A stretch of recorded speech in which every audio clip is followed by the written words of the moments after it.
We're live, yo. Come on. Test the mic.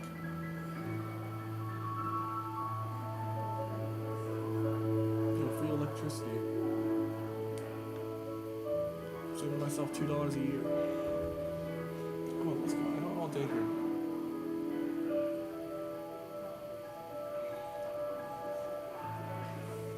Testing, testing.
Thank you, Katie. Thank you, David. What a treat, huh? Well, good morning and welcome to Unity of the Palm Beaches. Welcome also to our live streaming community. We invite you to be full participants in this experience. Your presence is felt and appreciated. Now, please take a moment to turn your cell phones completely off. Reverend Taylor, would you like to open us up in prayer? Good morning. Thank you, Katie. Thank you, David. What a treat, huh? Yay! My kids are all growing up. In the last couple years in particular, I have had an honor, the distinction of sharing with you things that I really wish I didn't have to share. And we've come to another one of those moments. So to let you know that my direct predecessor, Reverend Rhonda Lyles, passed away last evening. Rhonda has been sick for a while, and at the realm of the physical, it's a relief, I think, to know that her suffering has ended. But she was the senior minister here, and I honor her as such. I really was very grateful to be able to be friends and actual mastermind partners with her for quite a while. And so join me with blessing Rhonda on her way. And let's breathe together, shall we? Just feel the energy of that, whether you knew her or not. Rhonda was masterful in prayer consciousness, and so we follow that lead as we drop into our hearts. Feel the beauty of this opening songs, the beauty of the connections that we share here together, and even the beauty as we say goodbye to someone who walked among us and led this congregation. We feel this opportunity to be here, to be together, to celebrate this weekend that honors another spiritual master, someone who moved consciousness forward in profound ways. We honor him today, Reverend Dr. Martin Luther King Jr. We hold a dream of a world where all truly express equally. We dedicate this time together to that, to becoming that dream. We do so gratefully, and so it is. Amen. Thank you, Reverend Taylor. If this is your first time at Unity of the Palm Beaches, would you please raise your hand? All right, if you're online and it's your first time, you can raise your hand. We acknowledge that you're there. Thank you, everyone, for choosing to spend your Sunday morning with us. As you know, we have safety protocols in place to minimize the possibility of transmitting the coronavirus. We ask that you wear your mask, cover your nose and your mouth for the entire time that you're in the sanctuary. Thank you for observing these safety measures. For the latest information on what's happening, please see the announcements on the screens in the sanctuary before and after the service. In addition to events, the announcements include our Unity's 5 basic principles and our purpose, vision, and mission statements. You can also go to our website at unitypalmbeach.com to sign up for our weekly Conscious Connection e-newsletter to stay up to date on everything that's happening.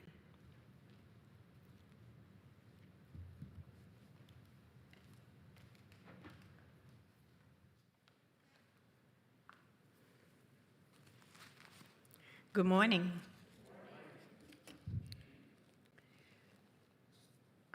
If you read the Conscious Connection, you know that one of the contributors to the Daily Word is our own Trish Yancey. And I am very proud to read a contribution from Trish Yancey to the Daily Word. Today's word, is rise. I rise in consciousness to help create a world that works for all. Throughout time, there have been people who led lives that changed the world forever.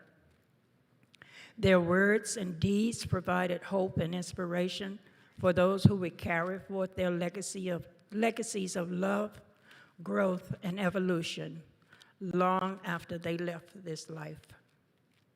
Their most powerful contribution, however, was their ability to inspire others to express their own divine purpose. As more and more people reach their highest potential, the whole of humanity ascends. Today, I honor those who have led lives of service, striving for love, truth, and justice. I take steps not just to commemorate their journeys and contributions, but to embark upon my own. I rise grateful to contribute all I can to the growth and evolution of humankind. From the scriptures, Ezra 10:4, take action, for it is your duty, and we are with you. Be strong and do it. Would you join me in repeating the affirmation?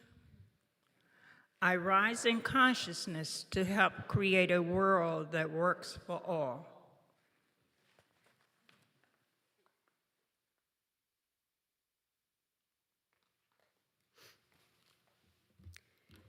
In unity, we acknowledge and we celebrate the power of prayer.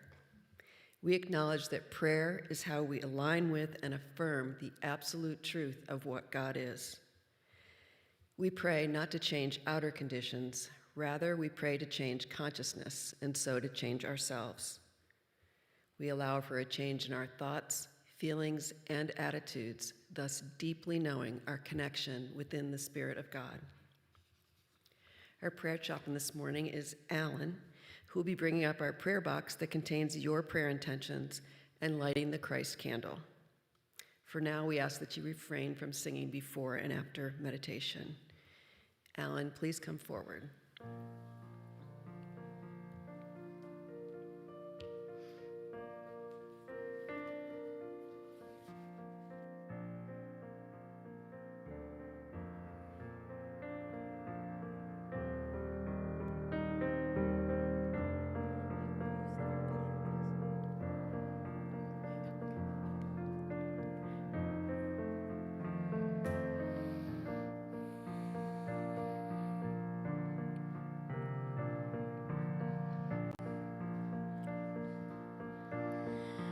When I pray, I feel my heart go deeper, my heart go deeper into my God. When I pray, I feel my heart go deeper, my heart go deeper into my God. Right here, right now, right where I am, I pray. Right here, right now, right where I am, I pray.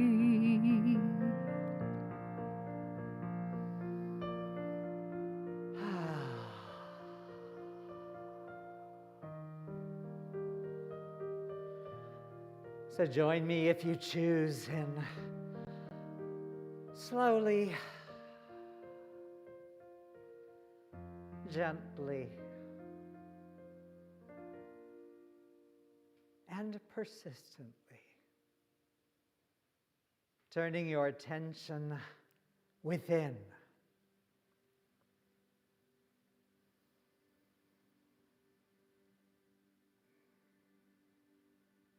Even while you continue to hear these words,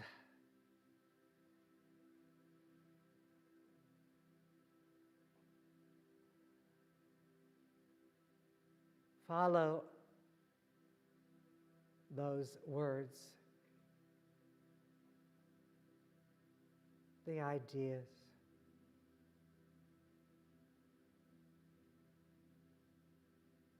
to what they point toward.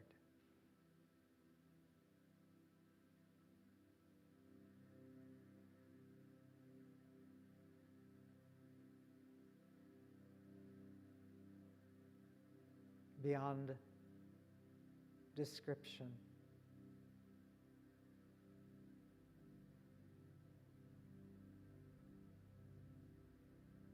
As simple as the breath.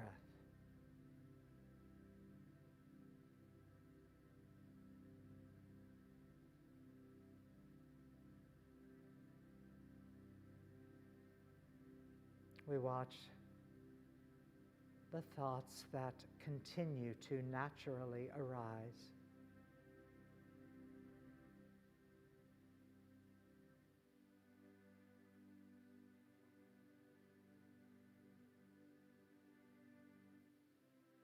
We feel and follow the breath,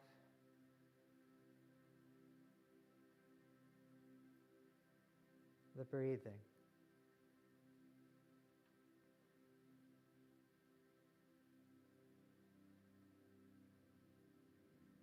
We feel the subtle aliveness in the body.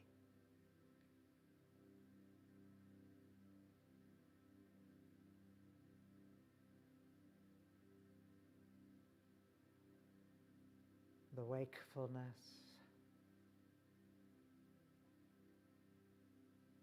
the breathing,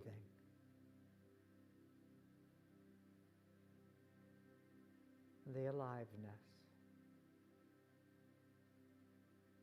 all prayers.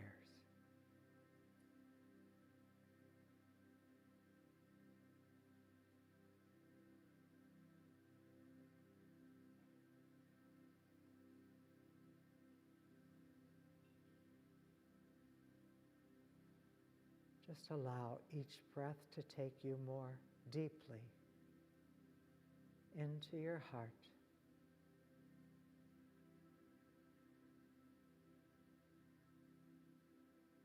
into the interior of your being.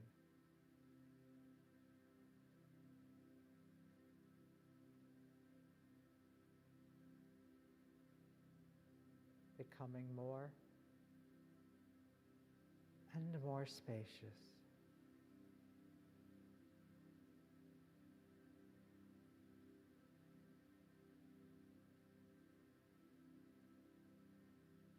Deepening.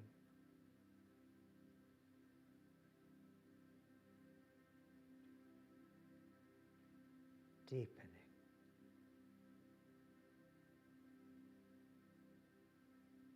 Into the stillness.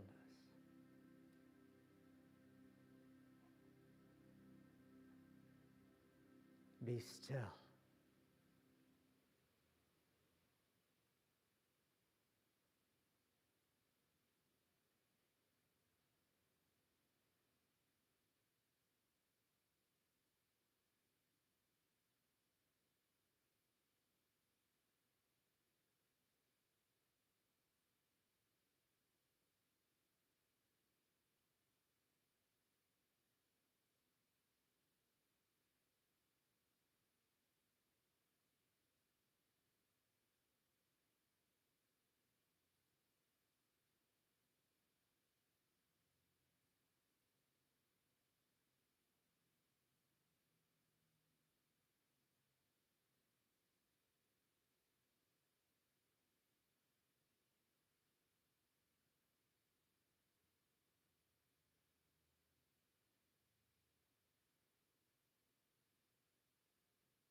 And we reintroduce words,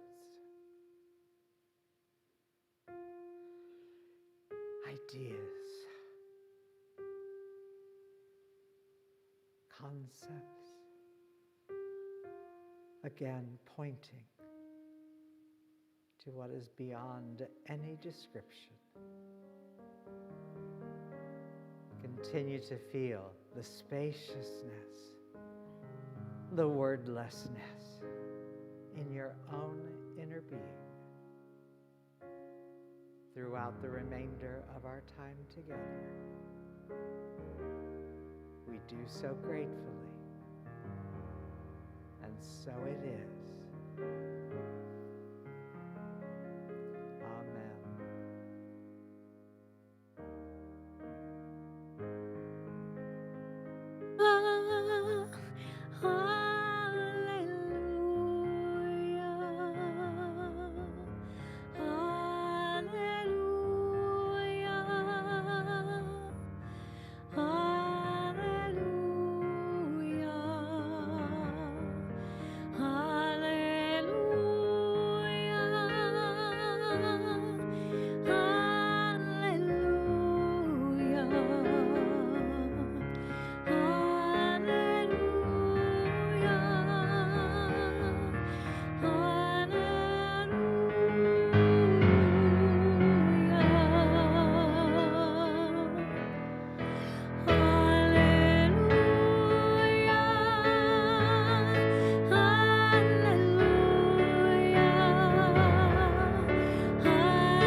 The Lord has promised good to me. His words my hope secures. He will my shield and portion be, as long as life endures.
I once was lost, but now I'm found. Was blind, but now I see.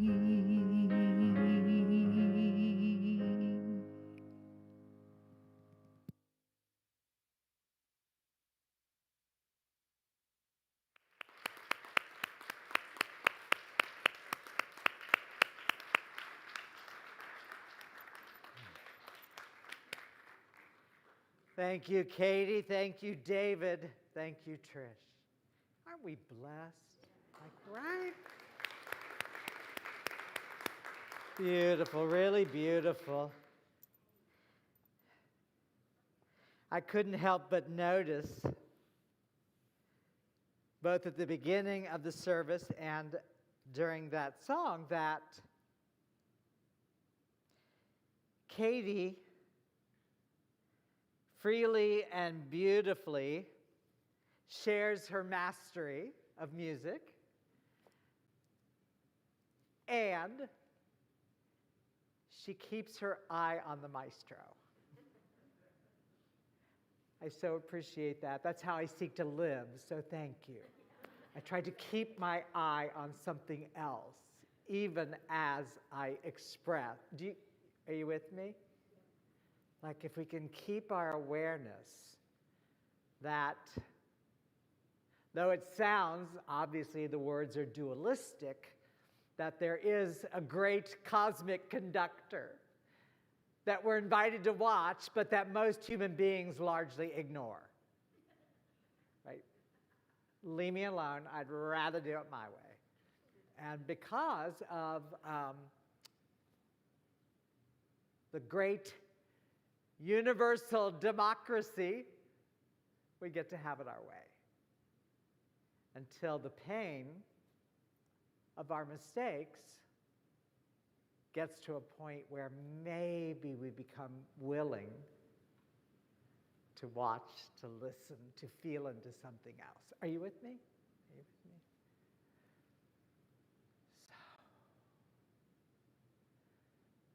So I'm very, my heart just feels so full and grateful for the way that this weekend is unfolding. Some of us were together yesterday on Zoom.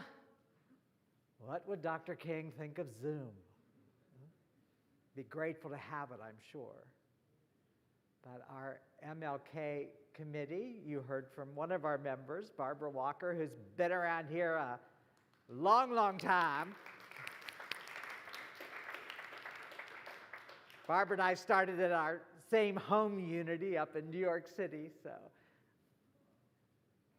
Barbara Ahimsa, bless her heart, she's up with her, what I call her mama, that's what I'll always call her mama, who is in the process of transitioning now. So Ahimsa is up there. Saritha, part of the committee. Our executive director, Diane. Am I forgetting somebody? I feel like I'm forgetting somebody. Pamela. Oh, a board member. I'm really... I knew there was somebody. Anyway, so grateful to the committee. We had a wonderful, wonderful time yesterday. And then we have a Zoom event tomorrow, if you feel so moved. It reminds me that without unity, not the movement, but without unity, unity the movement, is not unity. Are you with me? So while there's a beautiful campus with a lot of stunning buildings and all out there in Lee Summit, for me, if unity had not led me to unity, I certainly wouldn't be interested in unity. So during this weekend, I celebrate the spiritual principles, the principles that when practiced,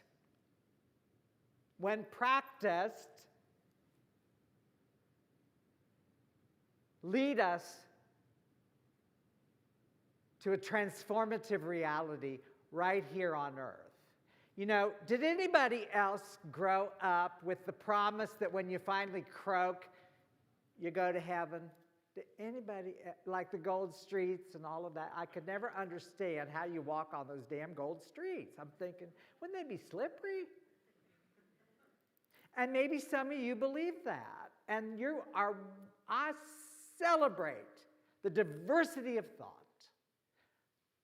For me, having grown up that way, when I was first blessed to experience unity and the greater metaphysical reality, it has had an ongoing transformative effect in my life.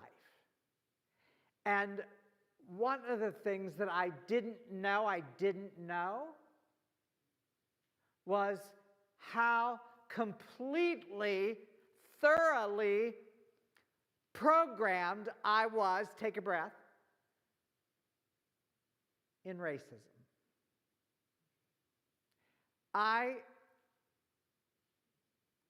To this day, I shudder sometimes to think about how I was taught and the lengths at which my family structure went to protect us from them. You know, them.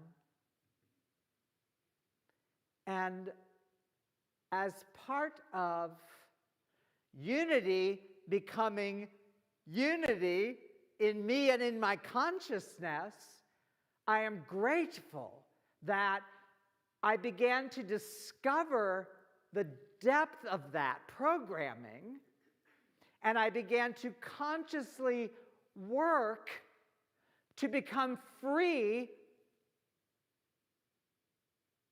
and to allow my spiritual expression to contribute to, and we hear it a lot. It's in our daily word, thank you, Trish, today, a world that works for all. Not conceptually. Again, for me, and I can only speak from my perspective, we do not live in a world that works for all. We do not. We do not live in a country that works for all. We never have, and I'm praying that we continue until it finally does. But we're not there yet. And so when we look at spiritual masters and heroes that literally gave their lives to contribute to a world that might eventually work for all. You know, look what we've done to spiritual masters throughout the ages. What have we done? We killed them. We killed them repeatedly. And it's really quite stunning to look at that. But truth is confrontive. It's not sweet little ideas. Well, they're often used that way, but truth, as I've shared with y'all, it's attributed to different people. Werner Erhard is the one that I'm most familiar with. The truth will set you free. First, it will piss you off. And that has been my experience. But you know what? I've been grateful because 30 plus years in these principles and in this thought system and in a dedicated spirituality, it has shown me what I didn't know I didn't know.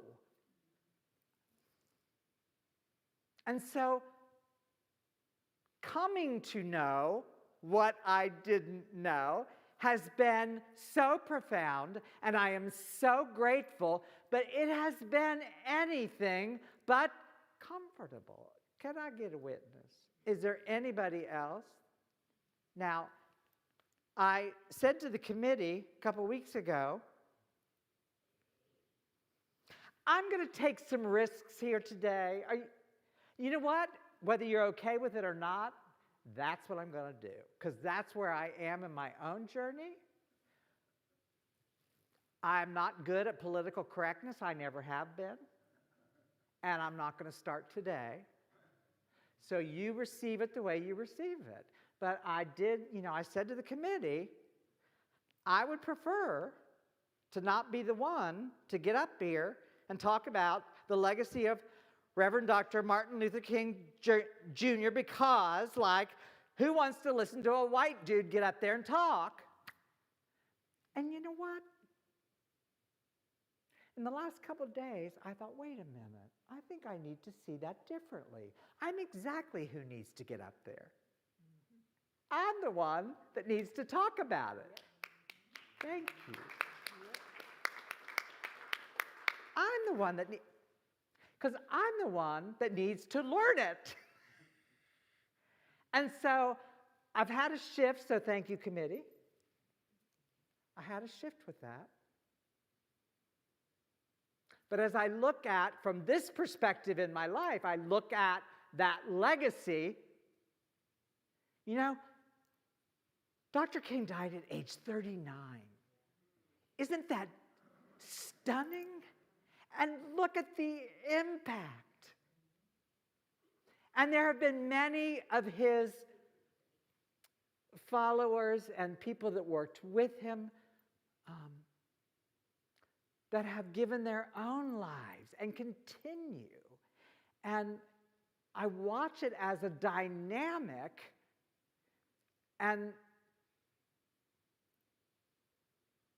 the possibility. And then I look at my own life and this platform that I'm so blessed to currently have, and I think, what can I contribute? What can I possibly say?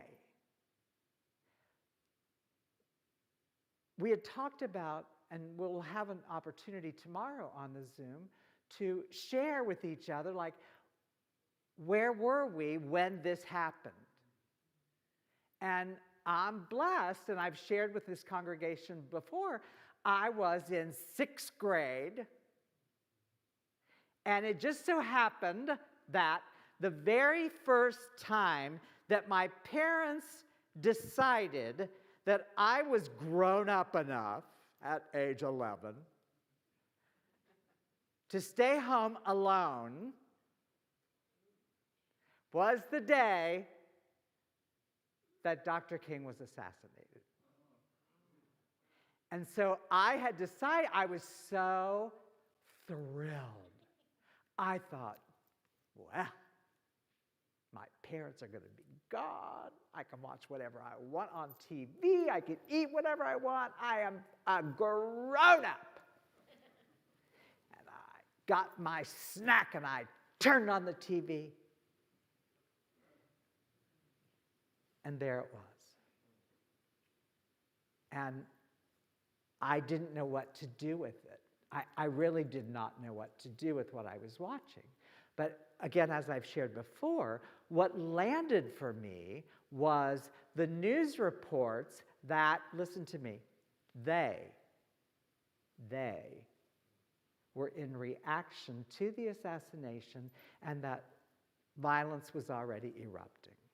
So in my 11-year-old mind, home, alone, without, and my parents without, I'm sure that any moment the front door is going to be built, knocked down by them. Because I grew up, us versus them. We had to move. We had to sell the house that I really liked to be in a better school district code without them. So the parental reaction to this assassination was, well, he was a troublemaker. He was a troublemaker. That's what happens. And now look what's going to happen in our... So I share this with you because it's part of the discovery that I've made as a result of consistent spiritual practice. I didn't know that that was always back here. Now, I knew that something interesting happened to me whenever I saw a photo of Dr. King. Something moved inside of me, and actually, I could get in touch with a certain level of fear. I was afraid. And it took a long time until I realized, and a lot of it actually came from the legacy of John Lewis, that there are people who have indeed, not the way my family framed it, but there have been troublemakers in the human experience at times when I want to be a troublemaker. I think I've been a little bit of a troublemaker here at Unity, the Palm Beaches. What do you think? Because I don't say what people want me to say. I say what feels truth to me. And I'm too old and I've done this too long to want to keep y'all comfortable. I'm not interested. I'm not interested. Because, again, truth will set you free first. So my prayer is, take a breath again, I'm going to keep her come in your body. I pray that I offend you. Because offense is a wonderful teacher. When you're offended, when you're triggered, the message is for you. So we like to say, well, we're all one. This level. Well, okay, tell me more about that. How were you programmed? Where might there be some prejudice in your consciousness? Because we have lived saturated in an environment of that. And it's time. It is way beyond time. See, these unity principles for me, it's activism. It is activism. When you look at God is, I am, verse 2, right? The godness that is.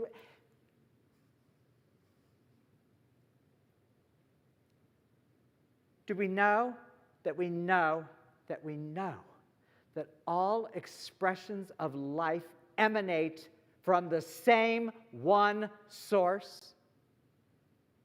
Do we know that? Is that actualized? Do we look upon a shared humanity that also comes from one source of divinity? And do we live that way? And we are watching it chipped away at daily.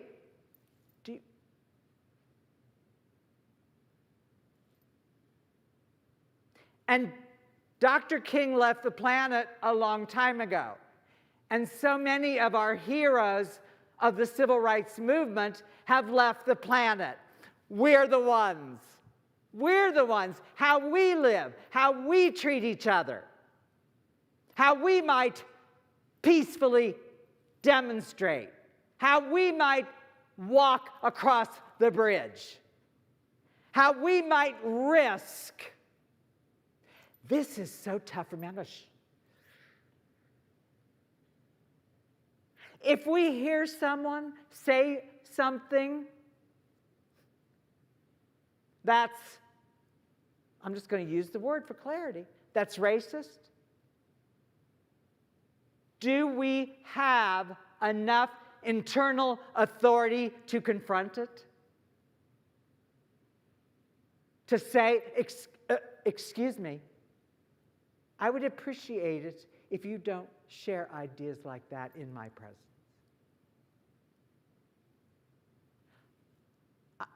I'll cop to the fact that that is not easy for me.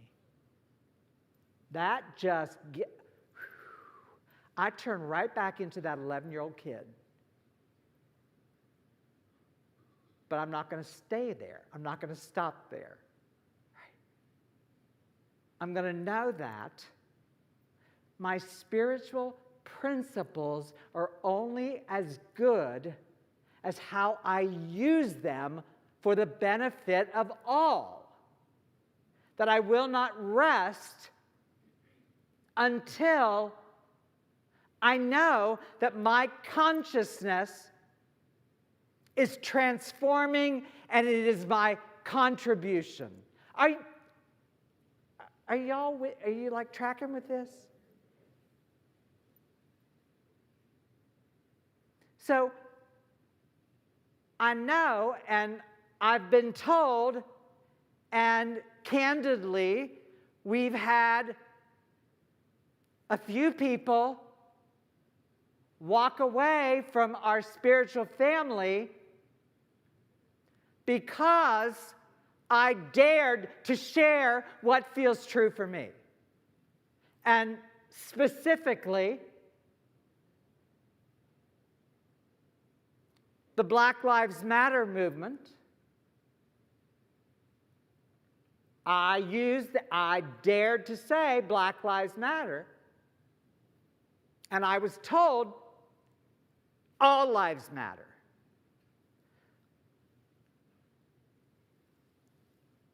So I'm doing it again. So if 5 of you want to walk out right now, this is the time. I'll pause, but what I said was, all houses matter, but you go to the one that's on fire. You go to the one that's on fire. Yes, all lives matter, but all lives don't know they matter. And again, white dude up here, I don't know what it's like to be black or to be a person of color. I don't pretend to know what that's like, but I know what it's like to be marginalized. I know that well. I know the history of the unity movement, and I gotta say, within the last couple years, the worldwide organization has said specifically and put into writing, this is how racist we were. Look at what we did. And a couple of our people in our congregation, people of color, said, I wish I didn't know that. And I said, again, white dude, I said, I'm glad I know it because they're not doing it anymore. They confronted their own past. They were courageous enough to say, this is what we did, and we will not do it anymore. Yes. Right? So I'm very grateful for that we are making progress, and that this is a congregation now. I am so aware that I look out on a largely white audience. But guess what? Who better? You know, that's another thing that people get so triggered about white privilege. Why does that trigger people? Use it. Use it to lift up, you know, our daily word today, rise. We rise on behalf of all. We rise in order to uplift. We come out of a past that wouldn't even allow people of color to live on the grounds of the village, but that's no longer true. We have risen above that, and as we rise in consciousness, as we gather as a congregation and we say, you know what? We are going to have a roster of events celebrating Dr. King and the legacy.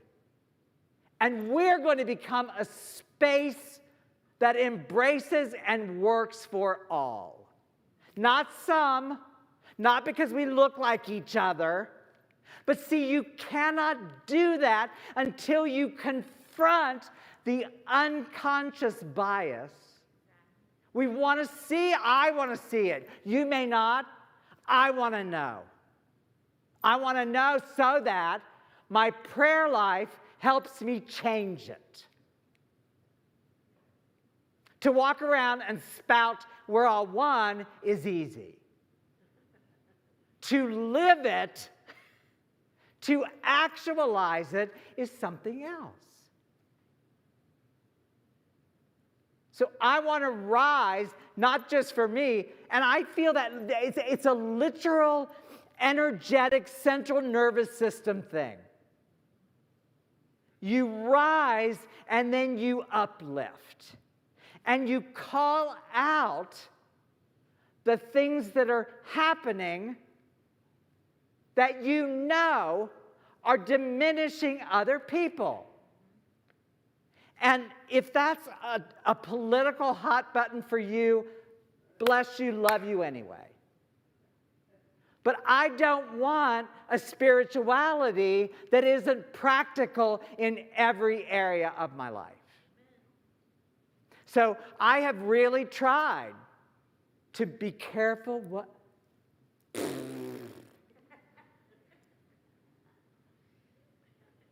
I need to confront what's going on for the sake of those I love. Everyone on our committee, they're precious in my heart. And I know what it's like to be told them. But see, the gift in that is that I get to transform that energy and then use the transformed energy to uplift others. Are you with me? Can you hear that?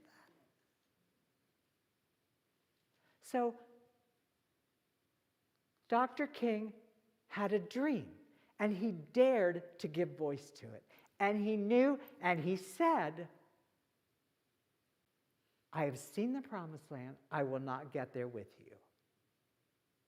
Because he knew if he kept talking, if he kept speaking truth to pseudo power, they were going to get him. But I'm still here. And I be a skinny little white dude. Let me reframe that because I'm sure some of you couldn't figure it out. A skinny little gay white dude. Well, you know what? I wanted to be a minister from an early age, but I wasn't allowed. I got booted from the evangelical church. Their loss.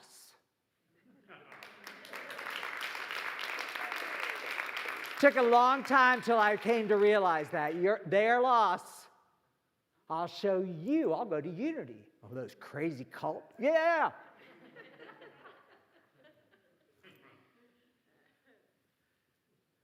So on this holiday, have a dream. Have a vision.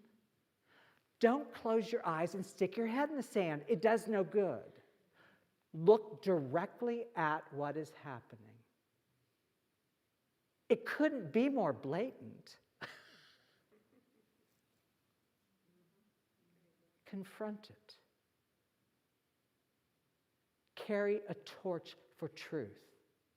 For all people. All people. A world that works for all. Do you think it's time? Do you think it's time? Right? Enough. So thank you for being here. Thank you, Dr. King. Thank you, committee. Here, see, I don't want a colorblind spirituality. I want a color affirming. You know, I've shared this with you, and somebody said to me, well, I didn't even know you were gay. I'm like, you need to pay attention. My God. Do I look heterosexual? I mean, come on. Right? Because you can't pass when you're black. So I don't know what that's. I tried to pretend to the best of my ability. I clearly gave up. But see, I don't want a world where I say, oh, we're all the same, skin color doesn't matter. Yes, it does. It does. It's a beautiful part of our collective, and our differences are precious. Precious. Celebrate them. But let's know that, as Gandhi said, we're the ones we've been waiting for. Now is the time. We are the people. Confront peacefully, but confront. Enough already. I will not collude and diminish other human beings in any way. So that's what, for me, this weekend is about. The song that Trish sang and Katie played and David, Amazing Grace. You all know the story of Amazing Grace, right? You know the story? It was written on the deck of a slave ship. A storm arises. John Newton was the author of the composer and lyricist of Amazing Grace. And he heard first the chains clanking beneath the deck. And he had his own realization of, my God, what am I doing? What am I doing? And so a storm comes up, and he's ready to jump right into the water. And yet, something happened inside of him where he realized that he could use the change in him for good. That moment was a moment of grace. That song has touched millions of people. So use the grace that we live in, radiate it out, shine forth. That's our torch. That's our message. That's our light. That's our unity. That's our privilege. Today is the day, and so it is. Amen.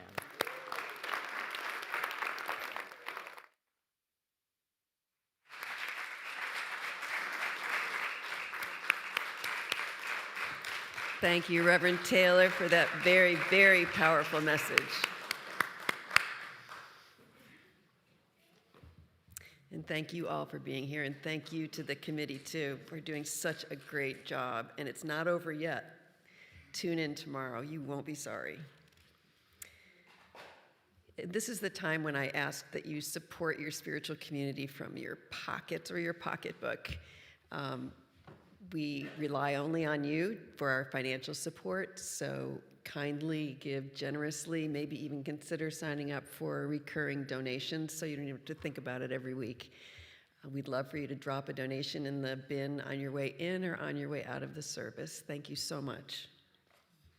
A special and heartfelt thank you to everyone who participated in the service today. As we close, please remember we share the sanctuary with Temple Israel, so be sure to remove all personal items, pens, papers, and trash. Now please rise as we affirm our prayer for protection. The light of God surrounds us. I am the light of God. The love of God enfolds us. I am the love of God. The power of God protects us. I am the power of God. The presence of God watches over us. I am the presence of God. Wherever I am, God is, and all is well. And at this time, I'd like to ask you to be seated because we have another treat from Katie to close out our service today. She's going to play We Shall Overcome. And although we don't want you to sing, the words will be on the screen and bring even more meaning to the song that she's about to play. Thank you, Katie.